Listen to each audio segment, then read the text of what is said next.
ఏలూరు జిల్లాలో రవాణా శాఖ అధికారులు డ్రైవర్లకు అవగాహన కార్యక్రమం నిర్వహించారు. ఈ సందర్భంగా ఉప రవాణా కమిషనర్ షేక్ కరీం మాట్లాడుతూ 36వ జాతీయ రహదారి భద్రతా మహోత్సవాలలో భాగంగా ఈ కార్యక్రమాన్ని ఏర్పాటు చేశామన్నారు. ప్రతి ఒక్కరూ హెల్మెట్ ధరించి డ్రైవింగ్ చేయాలని సూచించారు. అదేవిధంగా మద్యం సేవించి సెల్ ఫోన్ మాట్లాడుతూ డ్రైవింగ్ చేయకుండా ఉంటే ప్రమాదాలు నివారించవచ్చని తెలిపారు. అందరికీ నమస్కారం.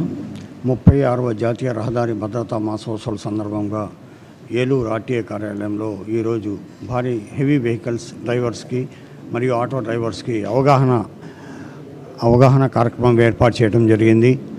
ఈ సందర్భంగా ఈ వాహన డ్రైవర్లందరూ కూడా మేము చెప్పేది రహదారి భద్రతా సూచనలు తప్పకుండా పాటించండి.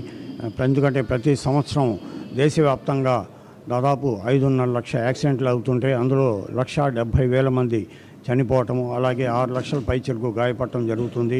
ఒక ఏలూరు జిల్లాలోనే గత సంవత్సరం 595 రోడ్డు ప్రమాదాలు జరిగితే అందులో 290 మంది ప్రాణాలు కోల్పోవటం, మిగతా 600 పైచిలకు మంది గాయపడటం జరిగింది.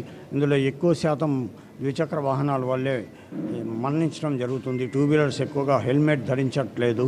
కాబట్టి ఈ హెల్మెట్ అనేది చాలా ముఖ్యమైన ఒక పరికరంగా భావించి ఖచ్చితంగా ద్విచక్ర వాహనదారులు అందరూ కూడా హెల్మెట్ ధరించి వాహనాలు నడపాలని, తద్వారా తమ కుటుంబానికి తాము సహాయం మేలు చేసిన వాళ్ళు అవుతారని, కుటుంబాన్ని ఏమైనా జరగడానికి జరిగితే ఆ కుటుంబం రోడ్డు పాలు అవుతుంది. కాబట్టి వాళ్ళ మీద ప్రేమతో ఖచ్చితంగా హెల్మెట్ ధరించి మాత్రమే ద్విచక్ర వాహనం నడపాలని, అలాగే హెవీ డ్రైవర్స్ అందరూ కూడా మేము అవగాహన కల్పించడం జరిగింది. బులెటిన్లో షార్ట్ బ్రేక్